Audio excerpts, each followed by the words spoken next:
We created an intentionally inviting lesson plan based around Ken Buchanan's This House is Made of Mud. We wanted to try to address some of the living questions we had and pull in the three elements of esteem, empathy, and equity. Follow along on our journey. Welcome, class. I'm so happy to be here with each and every one of you today. We're going to begin with our daily movement and breath, and we're going to bring intention and focus and mindfulness to our practice today as a learning community together. And as we're bringing mindfulness into our day, we're going to start to think intentionally about our homes, who we are, and where we come from. And we're going to have opportunity to explore this and share with each other today as well. Let us begin. All right, class, why don't you go ahead and rise and you can join me. And we're going to start by taking a deep breath in and reaching up to the sky. And breathing out, we're going to swan dive. One of our living questions was, how can we better create a sense of community for our learners? That's okay. Take a breath here. We begin our lesson with a community building exercise of some simple yoga stretches to loosen up our minds and bodies and to begin to build a sense of connection and, hopefully, empathy. And then we're going to fold back down and breathe out. And from here, we're going to take our right leg behind us into a lunge.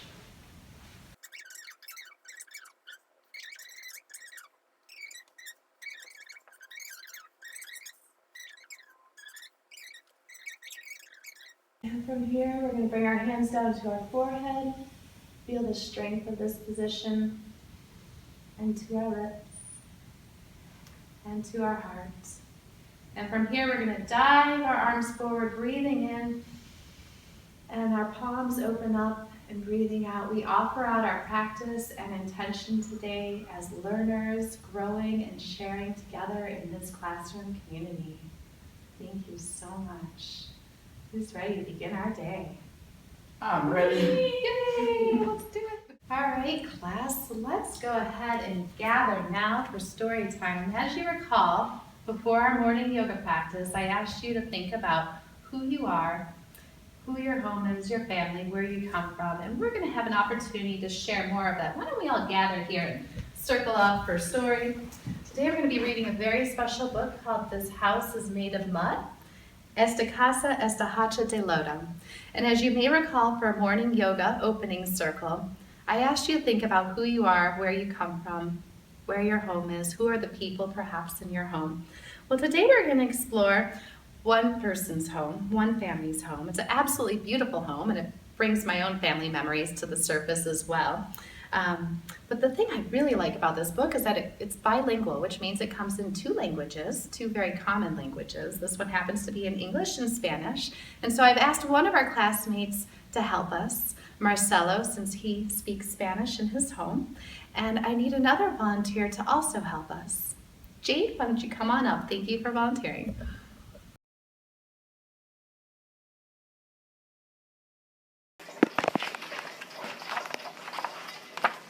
This house is made of mud. Esta casa está hecho de lodo. We made it, my brothers and sisters and mother and father. La hicimos mis hermanos y mamá y papá. We made this house from earth and water and straw. Hicimos esta casa de tierra, de agua y de paja. We mixed them all together and together made our home. Las mezclamos todas juntas y juntos hicimos nuestro hogar.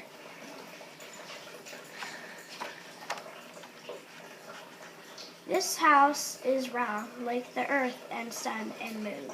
Esta casa es redonda como la tierra, el sol y la luna. It has only the door and in and out. Tiene solo una puerta para salir y entrar. But it has many windows so the breeze can pass through.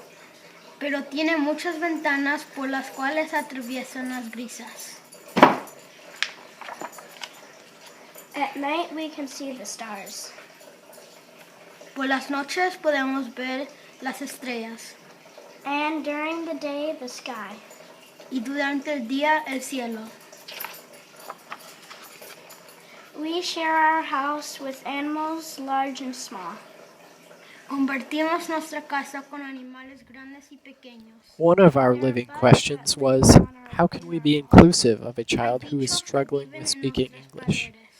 The bilingual story, This House is Made of Mud, or Esta Casa está hecha de lodo, by Ken Buchanan, is a wonderful way to be inclusive of a non-English speaking child, specifically a child whose primary language is Spanish. Finding bilingual books to connect with individual children whom English is not their language is one way to be intentionally inviting. Perhaps finding a family member or community member who could help translate non-bilingual stories to tape would allow a non-English speaking child to familiarize with the story before it is presented in class, so they may better feel a part of the classroom experience. Parte nuestra casa y muchos vienen a visitar. Todos son nuestros amigos. This house is our home, and our home is made of love. Esta casa es nuestro hogar y nuestro hogar es hecho de amor. The end. Thank you so much for sharing this wonderful story in 2 bilingual languages with us today, boys. Thank you. Thank you so much, Jade and Marcel. Your reading was absolutely wonderful. Really impressed. Class, are you happy with that story? Yeah, I love shared partner reading, and I think we need to do that more often. Now we're going to transition into what's really fun. We're going to get our hands messy today. We're going to play with some art. Let's go ahead and turn to Alicia, who's going to introduce us to this fun that we're about to have. All right, Alicia. Thank you. So, my friends, what did you guys think about the story of the Mud House? It was great. It had really pretty pictures. I really liked hearing Marcelo's read in Spanish. Excellent ideas, guys. I really liked the part where they talked about the fence around the house, but it was actually the mountains. Wow, very interesting point, Evan. Yeah. I liked your It's like observation. thinking of it Isn't it different way. interesting that we can all live in different types of houses where the earth provides everything that we need and we can all call it our home? It's amazing that we can all have different kinds of lives in different places of living. Can you think of some different styles of homes? Besides the ones in the book? Mm-hmm. What are some different places that people live and different things that they might live in? The world is filled with different environments, and we've had to learn how to build according to where those places are. Evan? Skyscrapers? Well, skyscrapers are an interesting building, aren't they? But do we live in skyscrapers? Some people do. Oh, like an apartment? Yeah. Very cool. Have you ever lived in a skyscraper? No. No. Do you know of anybody? Yes. Oh, that's very interesting. Lisa? Are there appropriate ways for a teacher to glimpse the home or home life of their students? Can we get to know students better through classroom activities that allow them some creative freedom in telling their stories? My family used to have an old school bus that someone could live in. Oh, that's cool. My sister lived in a school bus, and guess what color it was? Pink? It was purple. Lisa, My grandparents lived in a caboose. that's very interesting. That is so exciting that we can all have different homes. There are all kinds of different homes. There's houses and apartments. People across the world live in huts and yurts. They live in condos and even cabins across the world. So in our project today, we are going to draw a watercolor painting. This is our special watercolored paper. It's a little bit thicker and more textured and receives those watercolors a little bit better than our plain paper. So on our project, we're going to have our paintings over here of a place where you've lived or where you feel like is your home. We're going to leave a little space over here to write a story about how that home makes you feel. So everyone is going to receive a piece of watercolor paper. We have our watercolors here, and watercolor pencils, and all of our brushes. And additionally, as a second choice, we can also work on our very own mud house. Everybody has their own piece of clay, and you can use it to shape walls and a roof and a door and a chimney if you like, however you want to represent your house. We also have found materials that you can add to make your house a little bit more lifelike. I want to make sure that you initial on the bottom, and also we're going to put it near the window to dry. It's a clay that dries all by itself. So you can make your choice on which project you would rather begin with. And we can all start by just opening our minds and being creative and thinking about our homes. What choice are you going to make, Lisa? That's a tough choice. I think I'm going to paint first. I like clay. I like painting. In a 2010 article published by Teaching Tolerance, Christopher Greenslate writes about learning more deeply about how to be tolerant as we confront our students' developing paradigms. Ultimately, giving students opportunities to share themselves, or pass if need be, is important to expecting a paradigm of sharing in the classroom. I can imagine that a classroom that doesn't honor student expression will implicitly send the message that school is only about book learning. A complex living question that this article brings up is, how do you create a space where students are encouraged to share, but in a respectful manner? And how do we prove the value of this sharing process, that valuing others' opinions is valuable to them as well, not only to the teacher? We have included a sharing circle in our own exploration of these living questions, because we have found through our readings that if the members of a classroom know each other and have practiced participating in a collaborative environment, then they will hopefully be more motivated to learn and be more successful. After all, learning is one big process of students taking in information, synthesizing it with their own paradigm, and then hopefully sharing the opinions, reflections, analysis, or takeaways they make. We imagine that classrooms who embed practice of self-expression into their academic time will see more success in all areas. All right, friends. You know the singing bowl means sharing time, so let's come make a circle. Thanks for all for joining me here. This is so special to be able to share our beautiful art together. I'm so glad that we all got to create from our heart today. So we're going to start our circle in remembering our guidelines today. So remember that we made these together last week and that we're going to respect the talking piece. So only the person with the talking piece is the one who is talking.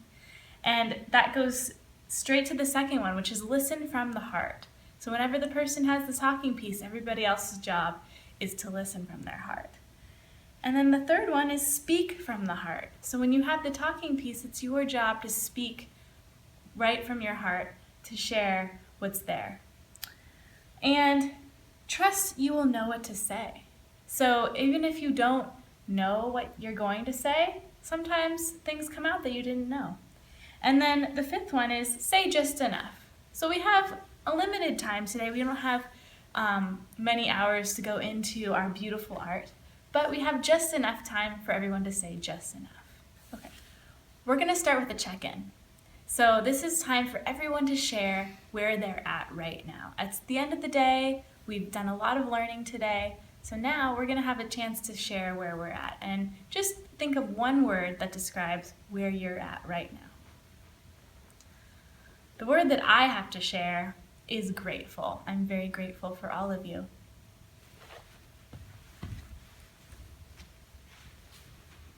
My word is happy because I love doing art.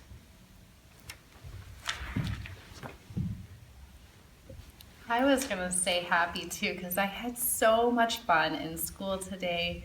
Awesome story, great projects. I'm feeling creative too.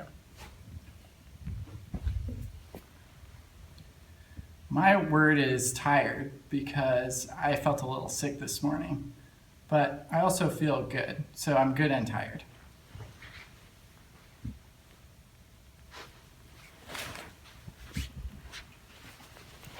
That was wonderful, everyone. Thank you so much for sharing from your heart and listening from your heart. So the next round, we're gonna go around and everybody's gonna have a chance to share their beautiful art. So take a look at what you have in front of you and really pick out your favorite part. What part represents your heart the best and where you feel that it represents your home? So, Alicia, would you like to start? Sure. I constructed my home, but I concentrated on my yard.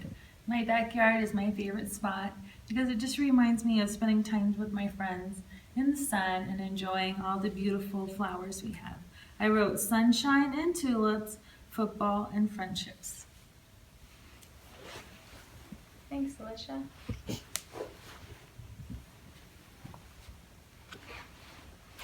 So this is my home right here in this lovely little neighborhood, and we so love living really close to school. We're able to walk and bike. Here's our little bike here and the little bike paths over there.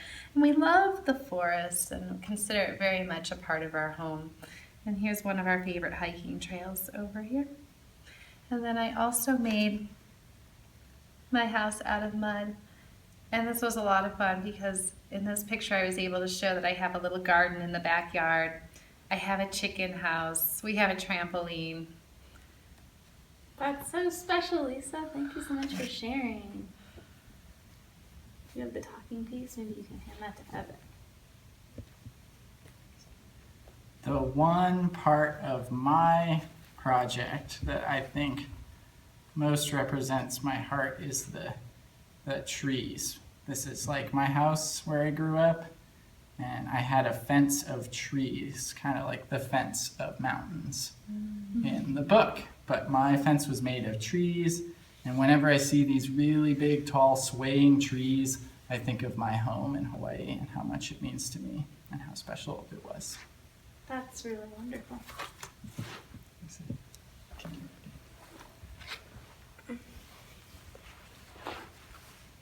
I realized that I didn't get to share mine. So this is my picture, and this is a picture of me in my grass in my backyard reading my favorite book.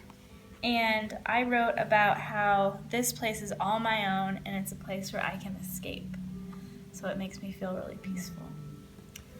So I hear that the bells of school are ending. So I'd like to invite you, when I ring the singing bowl, to take 3 deep breaths, one with each ring of the singing bowl. So with me, ready?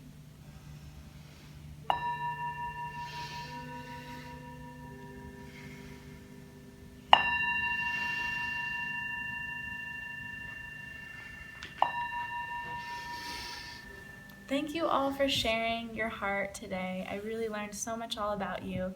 And tomorrow we're going to have even more time to share together.